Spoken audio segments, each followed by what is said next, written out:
राज्य निवडणूक आयोगाचे मोघम आणि स्पष्टता नसलेले निर्देशच निवडणूक यंत्रणेमधल्या अधिकारी आणि कर्मचाऱ्यांसाठी अडचणीचे ठरतायत का असा सवाल उपस्थित झालाय आणि त्याला कारण ठरलंय राज्य निवडणूक आयोगाचे 2 डिसेंबरचे आदेश। मतमोजणी 21 डिसेंबरपर्यंत पुढे ढकलण्याचा आदेश कोर्टाने दिल्याच्या नंतर आयोगाने तातडीने एक आदेश जारी केलाय। यानुसार ईव्हीएम 21 डिसेंबरपर्यंत साठवून ठेवण्याच्या संदर्भात निर्देश देण्यात आले।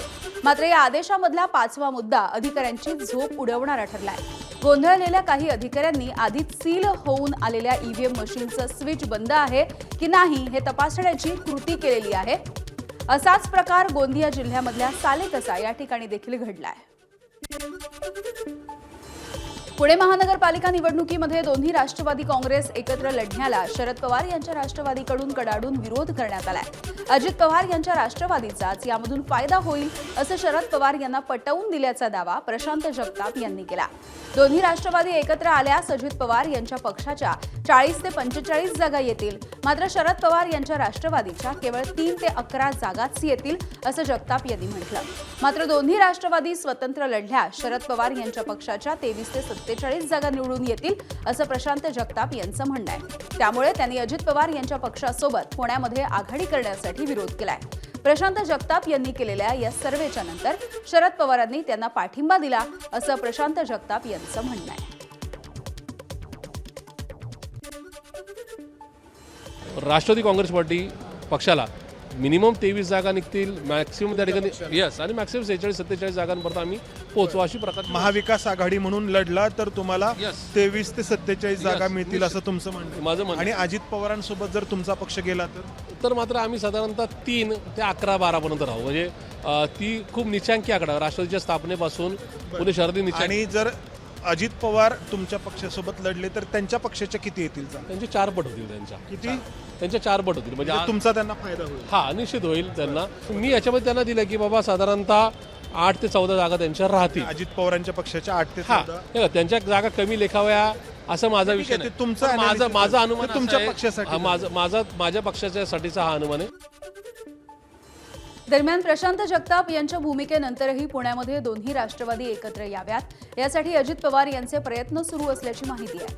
अजित पवार यांनी शरद पवारांच्या राष्ट्रवादीच्या अंकुश काकडे यांना फोन केल्याचं देखील समोर आलं। मात्र काकडेंना आपली बाजू पटवून दिल्याचा दावा जगताप यांनी केला। निवडणुकीच्या नंतर अजित पवार भाजपशी युती करतील असा दावा देखील जगताप यांचा आहे। त्यांनी मान्य अंकुशांना काकडे आमचे ज्येष्ठ नेते आहेत, त्यांना नुसते अजितदादा नाही कोणी पण कॉल करू शकतात। तसं त्यांनी संपर्क साधला। त्यांनी माझ्याशी संपर्क साधल्यानंतर मी एवढं सांगितलं की अण्णा आपली महाविकासकडे त्यानंतर तुम्हाला मला कॉल केला त्याच दिवशी त्यांना सांगितलं होतं की अण्णा आपली आघाडी म्हणून महाविकास आघाडी म्हणून आणि पक्ष म्हणून खूप चांगली तयारी झालेली आहे।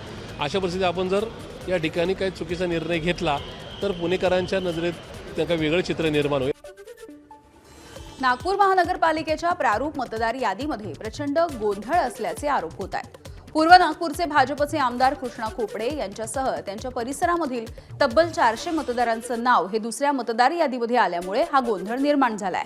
सतरंजीपुरामधील मतदारांचं नाव हे शांतीनगरच्या मतदान केंद्रावरती दाखवण्यात आलं। यावरती स्थानिक भाजपचे आमदार कृष्णा खोपडे यांनी तीव्र अशी नाराजी देखील व्यक्त केली। महापालिका प्रशासन झोपलेलं आहे का असा सवालही त्यांनी विचारलाय।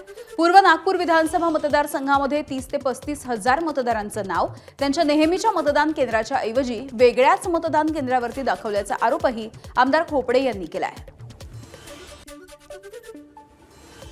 माझं मतदान केंद्र सतरंजीपुरामध्ये होतं, त्याचा भाग क्रमांक 163 आहे। माझ्या आजूबाजूचे सगळ्याचे अंदाजे 400 ते 425 मतदान हे प्रभाग 5 मध्ये टाकण्यात आले आणि तिच्या बी बूथ 163 दाखवण्यात आला। प्रभाग 5 म्हणजे नागपूरचा कुठला भाग? शांतीनगरचा भाग आहे आणि प्रभाग 5 मध्ये बी 163 नंबरचा बूथ दाखवला आणि इथं बी 163 नंबरचा बूथ दाखवला। एका विधानसभेमध्ये 2 बूथ एकाच याचे होऊ शकत नाही। मी तक्रार दाखल केली तर त्यांनी पत्र दिलं मला की आमची टायपिंग मिस्टेक झाली आहे। अहिल्यानगर महानगरपालिकेच्या प्रारूप मतदार यादीमध्ये श्रीगोंदा विधानसभा मतदारसंघामधील तब्बल 4,381 नावं समाविष्ट करण्यात आल्याचा धक्कादायक प्रकार आज शरद पवार यांच्या राष्ट्रवादीच्या पदाधिकाऱ्यांनी महानगरपालिका आयुक्त यशवंत डांगे यांच्या निदर्शनास आणून दिलाय. तसंच या संदर्भात लेखी हरकती देखील नोंदवल्या. मात्र महानगरपालिका प्रशासन सत्ताधारी नेत्यांच्या दबावाखाली काम करत असून जर या नावांच्या संदर्भात अहिल्यानगर महानगरपालिका प्रशासनानं कोणतीही कारवाई केली नाही तर भविष्यामध्ये न्यायालयाचं दार ठोठावणार असल्याचा इशारा राष्ट्रवादी काँग्रेस शरदचंद्र पवार पक्षाचे शहराध्यक्ष अभिषेक कळमकर यांनी दिलाय. श्रीगोंदा मतदारसंघातली दुसऱ्या विधानसभा मतदारसंघातली इकडच्या याच्यात येतात, इकडच्या महानगरपालिकेच्या निवडणुकीसाठी येतात. मग त्या संदर्भात आपण ही डबल स्टारची जी विषय आहे हा तुम्ही अवलंबला जाणार आहे का? हे डबल स्टार दिले जाणार आहेत का? कारण एकीकडं तुम्ही सांगता की एखादा दुबार असलेला मतदार त्यांनी जर त्याच्यामध्ये त्याला आता काहीतरी लिहून द्यायचं आहे एक प्रतिज्ञापत्रासारखं की मी ह्याच ठिकाणी राहतो, माझा हाच पत्ता आहे, त्याच्यामुळे एकाच ठिकाणी मतदान करणार. मग श्रीगोंद्यातले लोक जी त्यांची नावं एवढ्या मोठ्या संख्येने आहेत ती इकडं जाऊन जर त्यांनी केली तर त्याच्यामध्ये मग गुन्हा दाखल होणार नाही का? विधानसभा मतदारसंघाच्या मूळ यादीमध्ये असलेल्या मतदारांचं नाव वगळणं अथवा वाढवणं याबद्दलचे कोणतेही अधिकार महानगरपालिकेला नाही, तसं स्पष्टीकरण अहिल्यानगर महापालिकेचे आयुक्त आणि प्रशासक यशवंत डांगे यांनी दिलंय.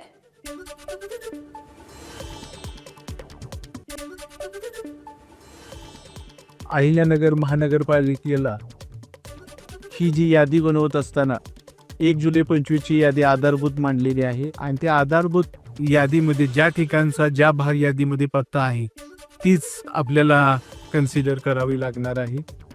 त्यामुळं अशा पद्धतीच्या ज्या हरकती आहे याचा महापालिकेमार्फत काही विचार केला जाणार नाही.